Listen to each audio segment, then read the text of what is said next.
responding Nico as Gen.G kind of say, we have the meta in our hands. We're going to just do this, what we know. So there you do go. As we're seeing a lot of the fans here. Gotta love some of the sketches overall, but definitely a very spicy draft already from the side of Kingzone. They might even send that J Smid. Let's see if it does get swapped here towards the end. A lot of cool reads going on in this draft, because if you ask me a team where you can get away with things, it's Gen.G, so why not Karthus jungle in terms of your kind of multi-week prep towards this first match? I actually like it. You need strong lanes around it. We get Jace versus Zoe and the Sylas versus the Nico. So definitely Nico outside the first couple of levels going to have some pushing options. Probably going to be Glacial Augment for the build, you would imagine, but for the early game it's going to be fine. Karthus first clear. Seems like it should be gotten away with scot-free. The 50 damage base nerf on that first ultimate is definitely still live. In case you guys are wondering, we have the patch info in the chat. It is, of course, 9/11, but the hotfix is alive. So the hotfixed AP revert on the Requiem is there. It's only the 50 flat damage from the Karthus that is gone. That is so. And we'll see if it does come into effect in this game. It's always fun to mention that, and then maybe watch a Karthus ult just get so close, but not quite close enough, and say, hey, if this were a different patch, things could have been different here. But see that on the side of Gen.G, just doing Gen.G things. Cuvee's back on Nico. Ezreal, Tom Kent, of course. Peanut on Lee Sin. The Kuzan showing off his Zoe here. So let's do it, guys. Kingzone's first game here in the LCK Summer up against Gen.G. Off to a good start here already in the split. Let's hop into game number 1 right now.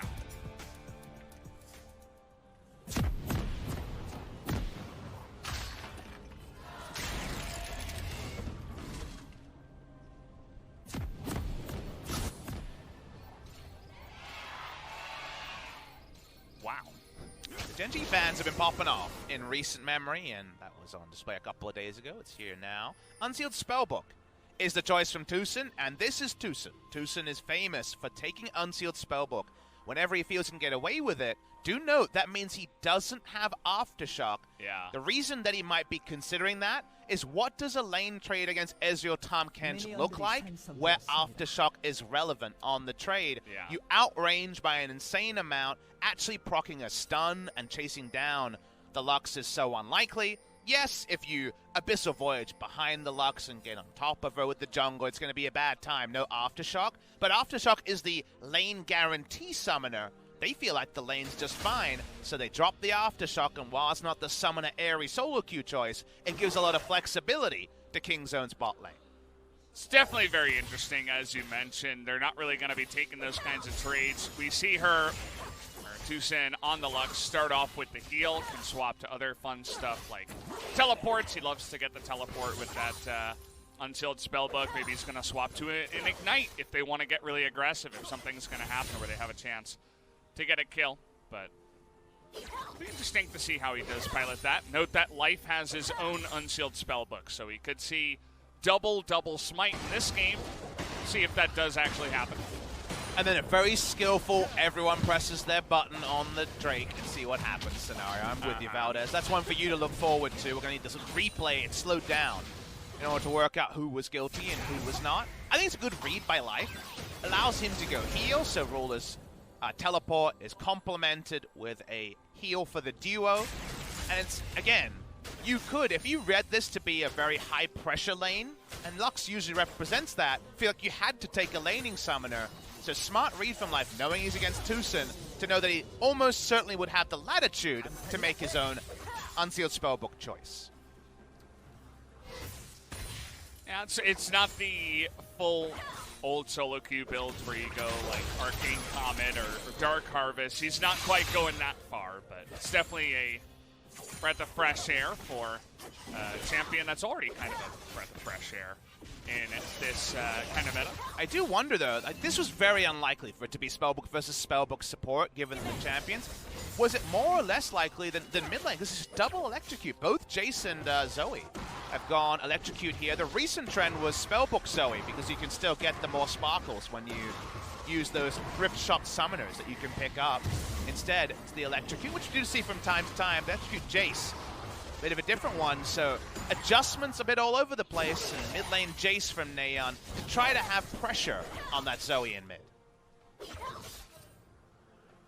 Yeah, you were mentioning the Karthus start here was able to get that full clear plus the Scuttle Crab. Ruler here goes for the Arcane Shift forward and is going to pay with a bunch of damage for himself. This game goes on. Kingzone are going to be pretty interesting to track. Jace plus Lux gives them some siege options. Sivir obviously on the team fight side of things, and Karthus also. Yes, they kind of do both, but it means they don't have a set identity. They can kind of morph around. If you get a gold lead, your identity on paper doesn't matter, but it's just interesting to track. Now, Gen.G Siege, very, very strong on their side, as Peanut's Q will go wide.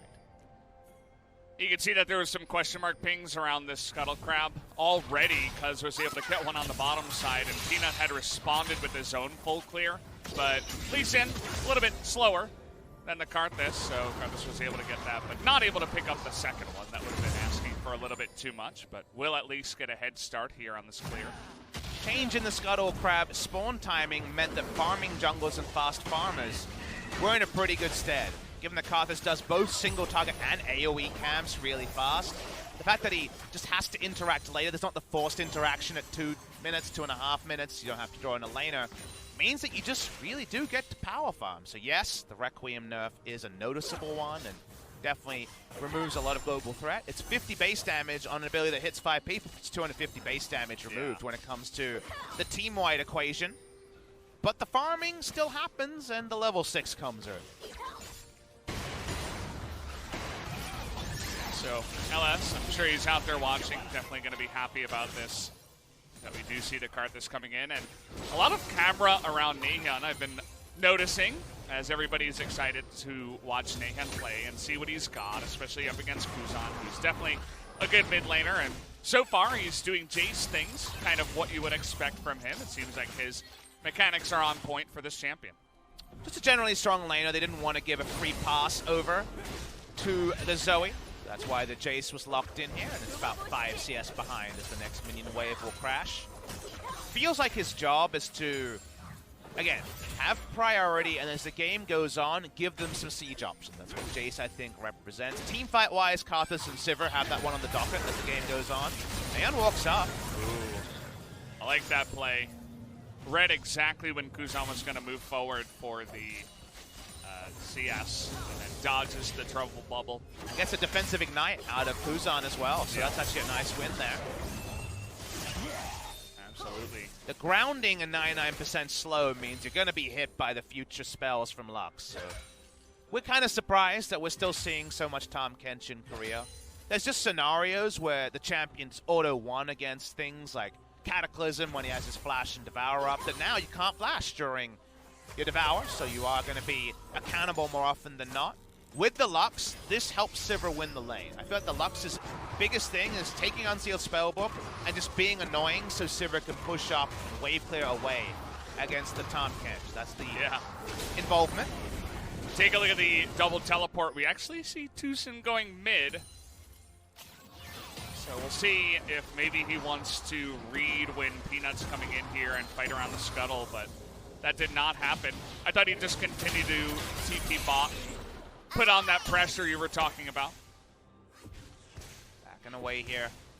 Trying to think back to Naehyun's darker days, which of course were on the Origin squad that just couldn't do any winning a couple of years ago. I feel like Jace is one of the picks that he won on. I think he does have a career victory on that before he came over to Korea. He was on a Challengers team in summer last year before he joined Kingzone for the spring season. He didn't play many games there. We talked already about the Lulu ban because we, and Gen.G apparently, had the idea that he would just be on Karma Lulu support duty next to Deft, and the Sivir lock-in kind of added credence to that, but he's always played Jace through his career, so looking very competitive, and like you mentioned, we liked how he approached the one all-in against Kuzan. We'll see how he can press us in the future. So far, not too much action. You can see that Kingzone has a bit of a lead Most of that is in the bottom lane, where the Sivir is doing well, but also slightly in the jungle, as Karthus will have that faster clear, and neither jungler has really made an attempt to go for many ganks. Peanut was hanging around the mid lane the one time, but nothing much came of it. Which, free farm, you definitely take Karthus over Lee Sin. Lee Sin can, of course, still turn a game, the one-kick phenomena that we all know of, but the read from Cuzz was, I'm not going to get punished for this. He is on the money. Notice. He's got a lot of money, too. He's getting up there, just full clearing everything that he possibly can. He got another scuttle in the top side. We haven't had many Runic Echo junglers so far this season. A note that Runic Echo price was reduced by, I believe, 125. Means it's 2,500 gold, same as Cinderhawk. And the gold efficiency of this item is ahead of Warrior again. For the longest time, it was so overloaded in stats that Warrior junglers were being crowded out, then Warrior was buffed. And now the gold efficiency is back in the court of the Runic Echo. As walks up, starts to wave clear for a moment here. Gen.G don't have anyone on this side of the map, so they'll back away. Another small note is there's been actually in Korean solo queue a bit of Smite mid lane. Smite mid lane Orianna and other Smite mid laners, because the Runic Echo is so cheap and gives so many stats that some Korean mid laners, especially in solo queue, have been just taking Smite to get access to the item. Naehyun gonna take a huge amount. Speaking of Smite mid laners, Zoe has got one right now. Not her main, of course, but obviously doing a nice job here up against Naehyun is going to use it there. Smites it down. That'll be a good trade for him, but Naehyun has to go and buy anyway. First strike being a mountain, kind of surprised that nobody's taken a stab at it just yet. And right as I say that, looks like Peanut is going to get this one started. Didn't have priority bot lane, so there wasn't an obvious time to rush down a Drake at 5 minutes spawn. They're on it now. Given the timings here, Deft low mana. Jace on a recall, very smart. Call from Gen.G. This will be a freebie. You can see the cleanses down from Naehyun, and they probably had a good read on exactly when he was going to go back. And that's when the call does come in, so hopefully a good first start here for Gen.G. Next is going to be Ocean Drake, but I'm more interested to see if anyone's going to make a move at that Shelly on the map at the top side. I think Gen.G, because they don't have Karthus Sivir win conditions, need to be the team to make more of the controlled aggression moves, which again, a bit unfamiliar territory for Gen.G. It's not that they can't win team fights, the team fight is more reliable in my opinion. 3 items plus for the side of Kingzone. Gen.G's biggest strength is when they finish GLP on Nico, the Ludens on the Zoe, and 2-item Ezreal, around 25k gold. They can do a lot, and they can also have a lot of pick power on someone trying to walk up. No one will have their damage items and be tanky to Gen.G's earlier spikes, so let's see how much Gen.G can do, because we're kind of knocking on the door of the part of the game where they have a lot of their advantages. Tusin doing a lot of roaming in this game, and now Life in an awkward spot here, but that's a fun thing to say out loud. Yeah. How's your life? Is it an awkward spot, Valdes? Are you feeling It's in an awkward spot, for sure. Been traveling a bunch. Went to Thailand and China. That doesn't sound awkward. That's pretty fun. Just, you know, against the norm, right? Hanging out in Korea and playing games and talking about them. That's generally what the majority of us do. As you get older, that's where the bubble goes wide here. Ooh. Snuck by. I don't want to tell a story over action, but it's the LCK. I'm probably fine. But yeah, it's just funny that there's still no action even after MSI and patch changes. We just never seem to change here, Paul. As you get older, one thing that does change, in my estimation, maybe this is an old man papa moment, is that, you know, when you're young, you're like, okay, I got away from work, I'm desperate to travel. Let's get out there, let's go and do the tourism thing, let's go see cool things and meet people. But as I get older, I also, if I do that, if I kind of go from work straight to a holiday, I then need a holiday, like a staycation at home, to get over all the travel. I'm like, oh man, I've been doing stuff for so long. Oh. Yeah. Maybe that's just an old person thing. But just to rest, or do you want to play games? Or I mean, I think rest and games are kind of along the same ebb. I just don't want to have a very structured life after a structured holiday, let's say. So, I feel what you're saying, but mainly just because I didn't get to play a lot of games on my vacation, and I'm like, I need to play this. I've missed out on so much. You're talking about League of Legends, right? Oh, yeah. It's the only game I play. Would never dream of anything else. And, well, speaking of which, we have a bit of a combo here, but Stopwatch, that's a good item. He's going to be able to get out of dodge here. Now, who's the real Peanut? Looks like that's Nico on the top side. Cuvee threatening here. Kuzan does get the trouble bubble onto Naehyun, but not able to follow up with much damage. And Ruler already pretty low on that health. Tusin trying to land this one. Very extended fight, but Shelly is going to go down as King Zone do get the better of the poke trades, and Gen.G going to have to let that one go. King Zone was starting to look like they might allow the Rift Herald to reset, and it was looking awkward. If enough poke damage hits in that scenario, suddenly you have to let it reset and all the time is for naught. But we already talked about when did Gen.G amp up, the onus on them. It's not yet. They don't have those items done. And Deft's, he's in trouble. Oh, he's going to dodge that one, Maybe though. He's not. I feel like he could have turned. Deft made a huge unforced error, then a huge outplay. So yeah. Classic Deft things around that bottom lane play. All I'm saying is that Gen.G actually had to hit all their skill shots before the items are done to force the Rift Herald to reset. They didn't. And King Zone kind of steal one under the noses of Gen.G.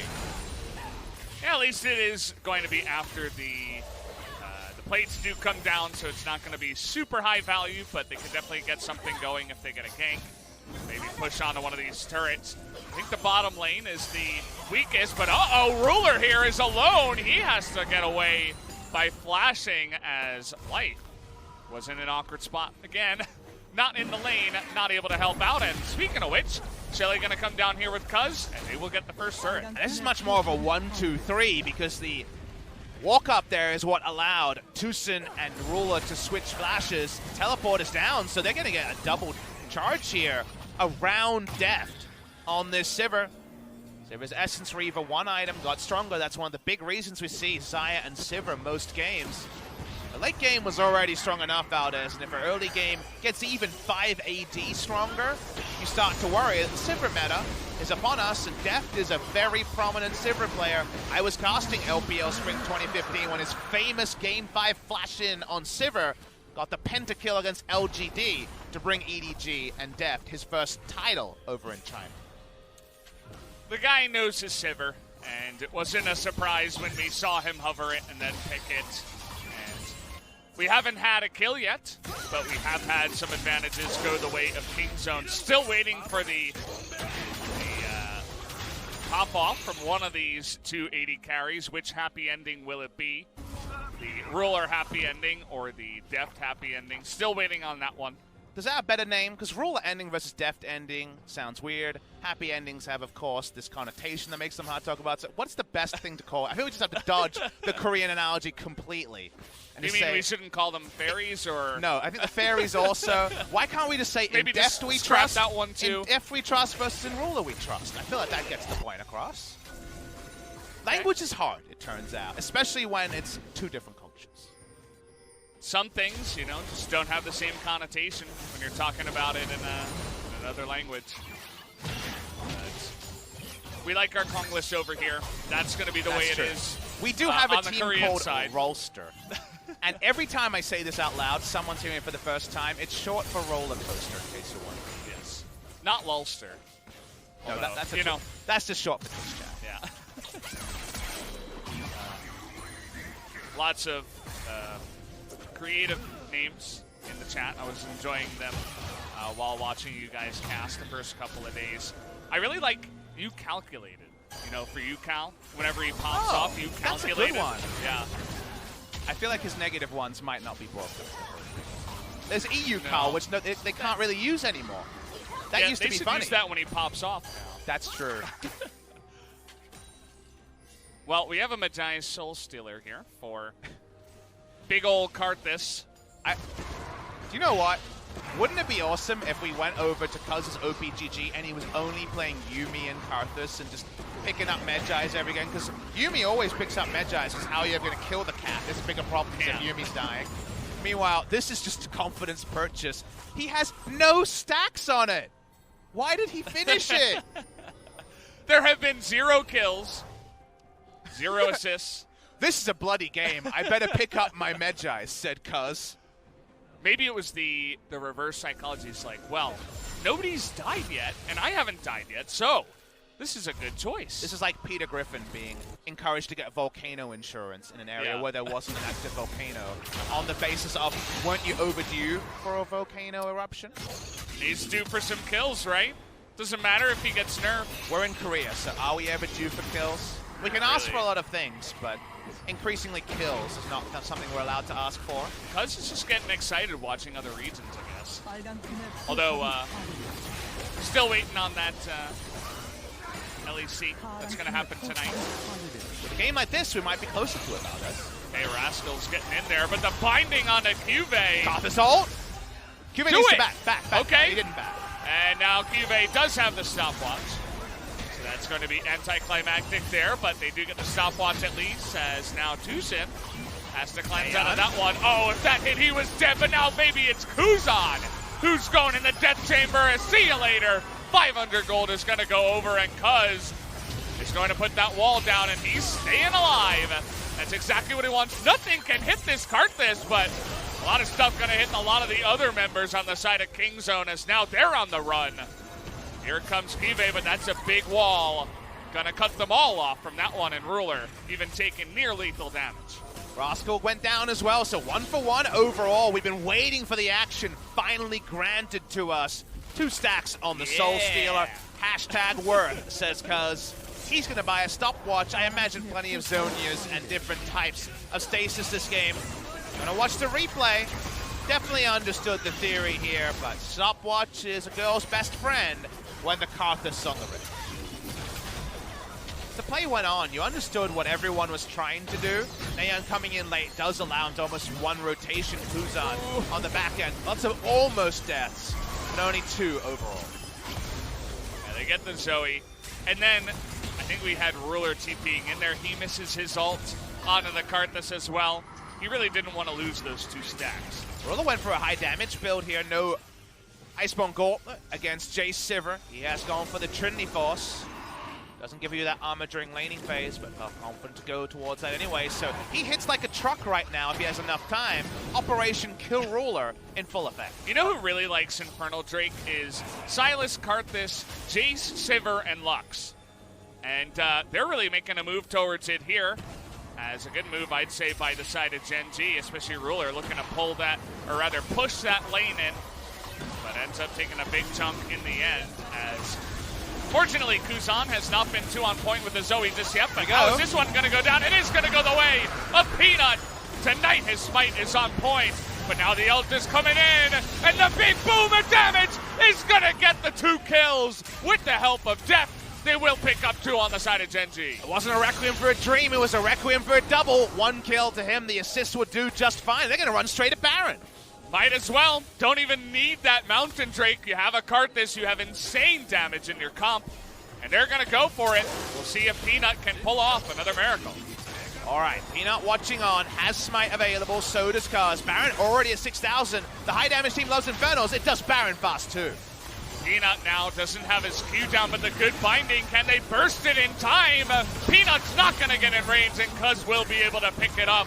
Now Cuzz even trying to trade some more damage, but it's going to have to be fine with the Baron. They can't even take him down on the back end of it. Ruler went down as well. The plan's coming together. We laughed at the Medjais before, but now with a Baron later, things starting to come together for Kings. We're going to watch the replay, and like you said, they would love an Infernal. Peanut plays this well. He waits 83 health, like you mentioned. But on the back end, it doesn't matter if you can't connect with lethal damage to start. Let me introduce you to the Requiem. On the back end of the play as well, Ruler has to stick around and poke. That's his job. That's his requirement after his allies went down.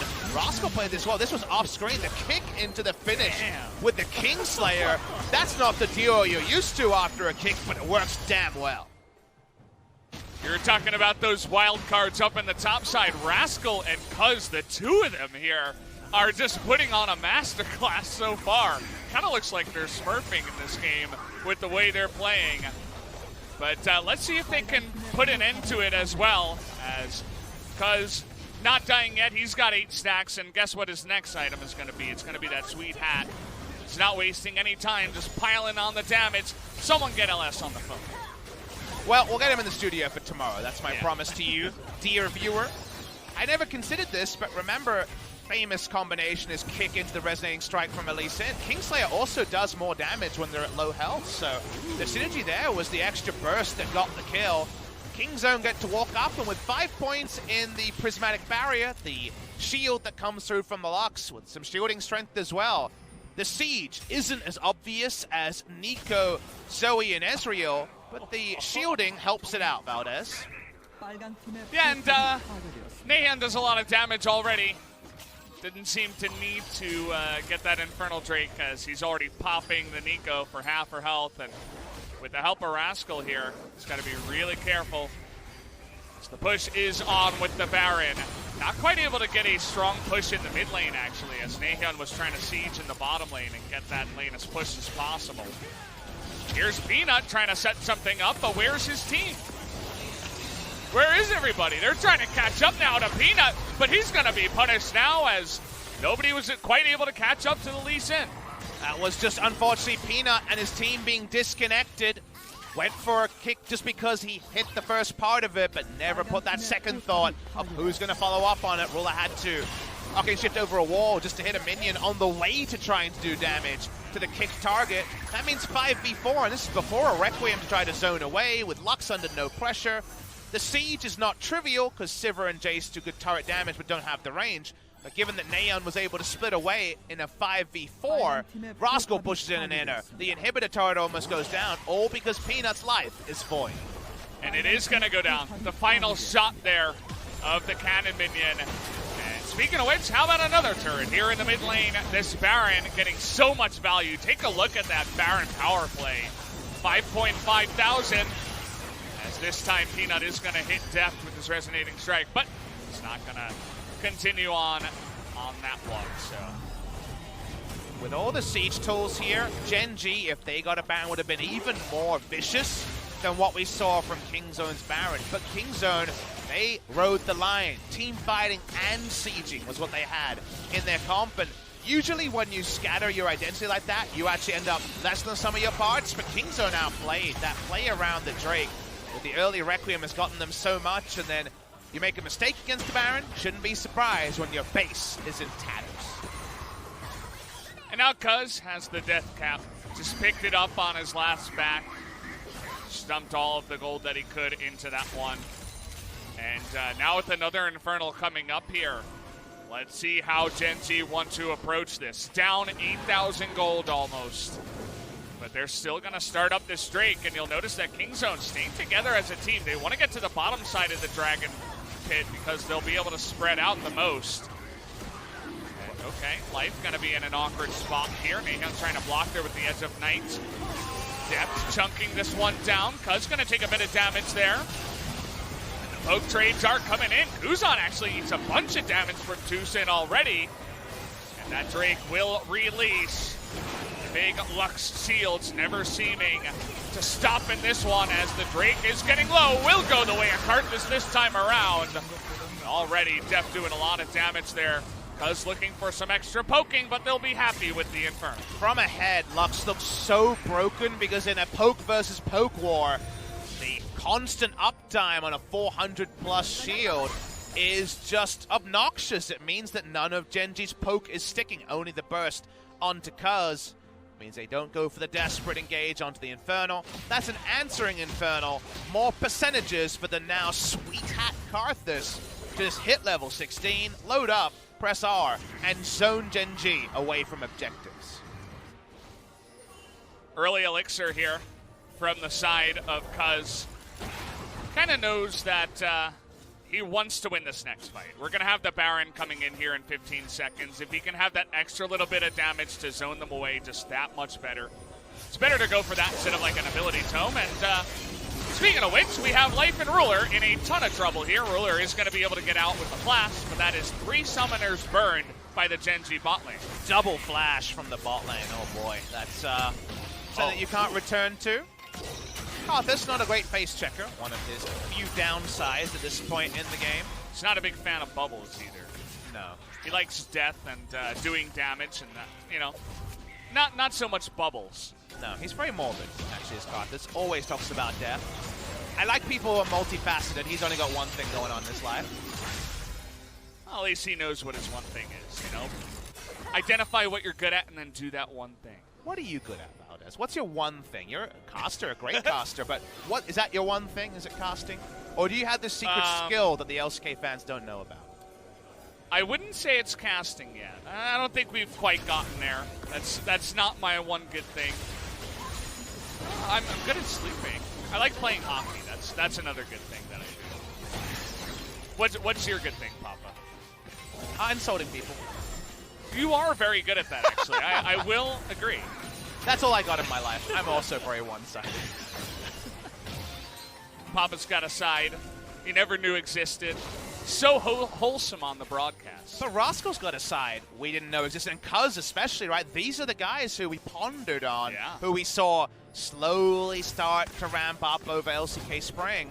And now, I think Cuzz and Rascal are just pretty good. We don't know their ceiling just yet, but their floor has gone from losing both sides of skill matchups to actually just generally performing well. These guys are popping off. Said they kind of looked like they were smurfing. It has more to do with the way they're playing rather than the fact that they're getting a billion kills or anything like that. Just insane amount of confidence and poise with which they are playing, but let's see how this Baron fight is going to go down here. Cuzz is going to eat an insane amount of damage to start off. Spitter there used by Cuvee in order to try to see his ally. Got TP out from Tusin. Went for another shot to get some more control war. Tusin! He's dead! He's dead! Oh, and the seal was about to get back, but take a look at this. Naehyun, he wants to protect his team. He's the starter now. And that means that Kingzone, they're going to pull the trigger. No flash here on life. He's going to go down, and the heal is not going to help him out. So another big pick there, but the bubble does come in. Naehyun, though, will be able to get out of dodge. Man, the LoL state was just completely revamped in an instant when the damage burst down. One on each side. Couple members down, though. Peanut trading his life for Tusin, not ideal. Further kill onto life. Medjai's is getting to gold efficiency, as we can see. 12 stacks, my favorite number. They don't have the 2 inhibitors down at the moment. I'm saying 12 is my favorite number, not 12 stacks of Medjai's. Okay. But they're going to try to rush the Baron, and the damage to the Baron is real high. It is, but take a look at the damage to Cuzz here. He's nearly going to go down, and if Ruler spots him, he's got to stay for the swipe, but he can't get it, but it still goes down to the side of Kingzone. Big Requiem comes in. Look at that huge damage. And now Ruler is on the run, and Rascal once again is just rolling face onto this Gen.G squad. They're going to have catfish for dinner tonight again. And that means that Ruler and Peanut still on the run here, as Rascal is going to Abyssal Voyage into the mid lane. This guy just can't get enough at this point. And now Peanut trying to bite the bait here of Tusin, whereas the rest of Kingzone, they don't really care about the kills. They're just ensuring that Ruler doesn't get it back off because they know they can win on this push. I hear Deft shouting. I think he's shouting a shout of victory. Turns out to be the Deft ending after all. Believe in Deft, they said. But it didn't end up him being the big carry this time around. Kingzone as a whole make a very big statement here in game number 1.